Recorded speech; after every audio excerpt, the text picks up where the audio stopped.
في كل مرة بعمل فيها حلقة زي دي بحس ان الواحد بكم مشاكله وضغوطاته ومعاناته صفر على الشمال جنب الناس اللي انت هتشوف منهم نموذج النهاردة. شوف التقرير ونرجع مرة تانية. من يعطي هذا الحمل الثقيل لسانا ليحكي عن سنوات من التعب عاشتها السيدة أم وحيد التي تبلغ من العمر 64 عاما. كانت هذه الشكائر ترافقها خلالها بحثا عن لقمة العيش. الحاجة رابحة أو أم وحيد زي ما هي معروفة، واللي بتبلغ من العمر 64 سنة، اللي في الوقت اللي المفروض اللي في عمرها فيه يقعد ويتخدم معزز مكرم، إلى إن الحاجة أم وحيد بتشتغل لحد عمرها ده. يا ريتها أي شغلانة، دي بتشتغل في المعمار على خلاطة أسمنت زي ما هتشوف كده. بتعب علشان مفيش حد من عيلتي يمد ايده على حاجة حرام، عشان اللي انا اكل لقمة بالحلال، علشان اي حد شايفني دلوقتي يعمل زيي، ما يدخلش بيته قرش حرام او يجري في الحرام او الكلام. الحاجة رابحة بتقول ان بقالها 45 سنة بتشتغل في مجال المعمار من قبل حتى ما يطلعوا خلاطات الاسمنت، وان ده شغلها الوحيد اللي بتصرف منه على اسرتها. بقالي 45 سنة شغالة على الخلاطة وبحمد ربنا والحمد لله فضل من الله، وانا بجري على الاسرة.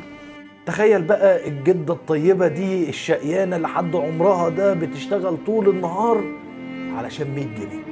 والله زي ما هتسمع كده 100 جنيه، ونهار ما تأخر للمغرب بتبقى 120 جنيه حتى تحصل على 100 جنيه تكفي بالكاد لإطعام أسرتها.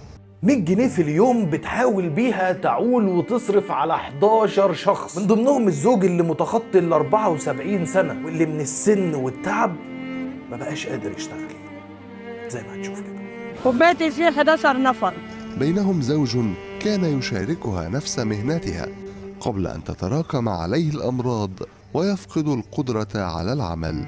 أما بقى عن طبيعة العمل فحدث ولا حرج. حاجة رابحة بتشتغل في شغل حرفيا رجالة ما يعرفوش وما يقدروش يشتغلوه، مش ست مسنة بتشتغلوا طول النهار من ساعة لما بتصحى لحد ما بتنام زي ما هتشوف كده. يمر يومها ثقيلا كثقل شكائر الأسمنت. زي ما انت شايفة كده بحط اسمنت، وامرها ما يكون النفر بتاع العربية مش موجود بزق عربية، افضي برميل، اعمل اي حاجة، مفيش شغلانة ليا معينة. تدعو الله أن يعين جسدها المريض على إكمال يومها. على الرغم من ان الحاجة رابحة عاملة عمليات كتير، الا انها ابت ونزلت اشتغلت علشان تصرف على عيالها بالحلال. ركزت في جملة بالحلال دي لانها في كل مرة ما بتقولش غير الحمد لله واكل عيش بالحلال. عملية شايلة 3 متر من مصاريني وشايلة الرحم ومبيض. أنا شغالة بعد العملية هو والحمد لله عشان أصرف على بيتي وما أخليش عيل يمد إيده على حاجة. حاجة رابحة أو أم وحيد بتقول إن من كتر تعب الشغل طول النهار بتروح أوقات ما بتقدرش تحط لقمة في بقها وبتنام من غير أكل زي ما هتشوف كده. الشقوق في يديها تحكي عن 45 عاما قضتها في هذا العمل الشاق، فلم تجد خلالها بديلا لإطعام 11 فردا من أسرتها. أقسم بالله بروح يعني من التعب بتاعي ما بقدرش أكل اللقمة وبنام. عادت أم وحيد تسد رمق أسرتها المجتمعين في هذا المنزل المتهالك، سعيدة تجلس بين أحفادها لا تدري هل ستجد عملا في اليوم التالي، وإن وجدت فهل سيعينها جسدها على مشقات العمل. تخيل كده ست زي دي لو رحت لها وقلت لها نفسك في ايه، ممكن يكون ايه اقصى طموحاتها؟ فلوس كتير، عربيات، فيلا؟ اقصى طموحاتها اللي هتسمعها دلوقتي. أنا نفسي أقعد في حتة نضيفة وآكل لقمة بالحلال، بس دي اللي نفسي. أنا مش طالبة من ربنا أكتر من كده. تخيل لي بقى كل اللي حضرتك شفته دلوقتي صورة لست مصرية مكافحة وجامدة بتحاول بشتى الطرق إطعام أسرتها المكونة من 11 شخص بما فيهم هي وزوجها. ست جامدة صح؟ لكن الجمدان ده يا عزيزي فيه فحواء أو فيه داخله مليون الست دي بتقولها زي ما هتسمع كده. تعبت من الشقة 45 سنة بشقى وأنا عمري 64 سنة. تعبت، مش لاقي حد يريحني.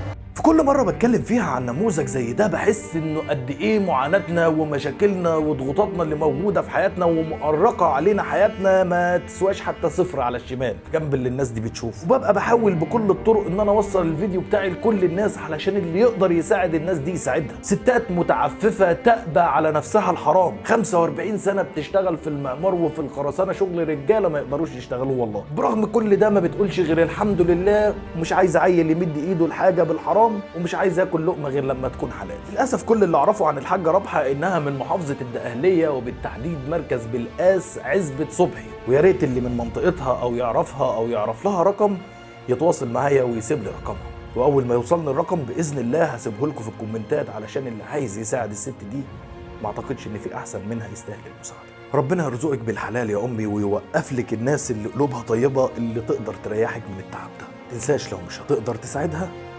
توصل الكلام ده لكل الناس، يمكن في حد يقدر يساعدها. بس كده.